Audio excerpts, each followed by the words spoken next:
നിൽക്കുമ്പോൾ നമ്മൾക്ക് വേണ്ടി അത്ഭുതം സംഭവിക്കും. As we stand in the atmosphere of God, we will see miracles right now.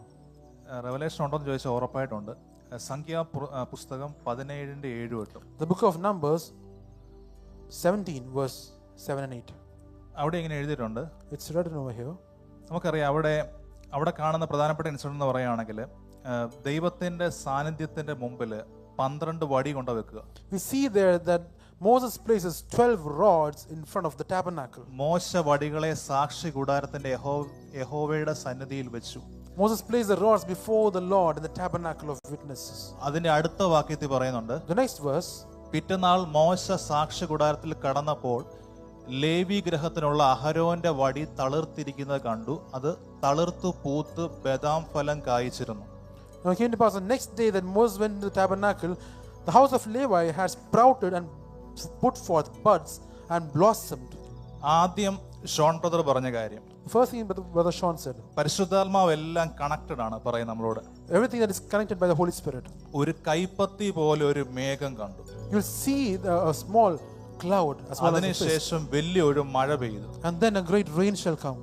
Aneesh brother പാടി, മഹിമയുടെ ഒരു മേഘം ഇവിടെ നിറഞ്ഞു നിൽക്കുന്നു. Brother Anish sang, a cloud of glory shall fill here.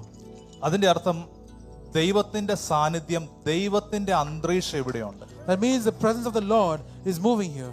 ഈ അന്തരീക്ഷത്തിന്റെ പ്രത്യേകത, The speciality of this presence is 12 ഉണങ്ങിയ വടി കൊണ്ട് വെച്ചു.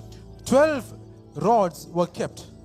എന്നാൽ ദൈവത്തിന്റെ സാന്നിധ്യത്തിൽ വിളിക്കപ്പെട്ടവ നിന്നപ്പോൾ, But those who were meant to be in the presence of the Lord, when they stood there, അത് പൂത്ത് കായ്ച്ചു ഫലം. it sprouted and blossomed and brought out fruit.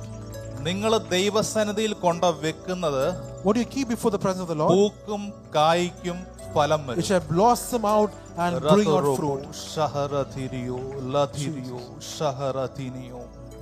യേശുവിന്റെ നാമത്തിൽ ദൈവം എന്നോട് പറഞ്ഞ വചനം ഞാൻ പറയുക. I'm giving the word that Spirit of God അടഞ്ഞു told me. കിടന്ന തുറന്നു വരും. What has been closed shall be opened. അടഞ്ഞ ഗർഭപാത്രം തുറന്നു വരും. Closed wombs shall be opened. ഞാൻ പറഞ്ഞ അത് ഫിസിക്കൽ തലത്തിലും സംഭവിക്കും, സ്പിരിച്വൽ തലത്തിലും It is സംഭവിക്കും. both in the physical realm and the spiritual realm.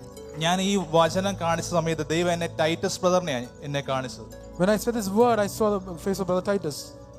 നിങ്ങൾക്ക് വേണ്ടി ഞാൻ കാണുന്ന റെവലേഷൻ, ഞാൻ ഒരേ സമയം കാണുന്ന ഫലം വരുവാണ്. 3 ഫലം ഞാൻ കാണുക. I am seeing 3 fruits. Titus brother ഇവിടെ ഇരിപ്പുണ്ട്. ദൈവം പറയാം, ഒന്നാമത്തെ കാര്യം, First thing, നിങ്ങൾ ആഗ്രഹിച്ച ഒരു കാര്യം നിങ്ങളുടെ കയ്യിൽ വരാൻ വേണ്ടി പോവാ. അത് ഞാൻ പറയുന്നില്ല, നിങ്ങൾക്ക് അറിയാം. രണ്ടാമത്തെ കാര്യം, ഞാൻ കാണുന്ന നിങ്ങളെ ഓസ്ട്രേലിയയുടെ മണ്ണിലേക്ക് ദൈവം കൊണ്ടുപോകും. നിങ്ങളുടെ നിന്ന മാറ്റിയിട്ട് ദൈവം നിങ്ങളെ അവിടെ ഉറപ്പിക്കാൻ വേണ്ടി പോവുക.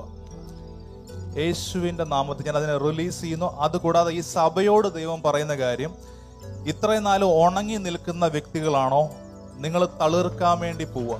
for church, let me tell you, if you have been dry till now, you shall blossom. നിങ്ങളുടെ മേൽ ഫലം സംഭവിക്കാൻ വേണ്ടി You can see fruit over your lives. യേശുവിന്റെ നാമത്തിൽ കർത്താവേ, ഞങ്ങൾ അതിനെ റിലീസ് ചെയ്യുന്നു. അതുപോലെ അത് സംഭവിച്ചിരിക്കുന്ന കൃപയ്ക്കായിട്ട് യേശുവിന്റെ നാമത്തിൽ.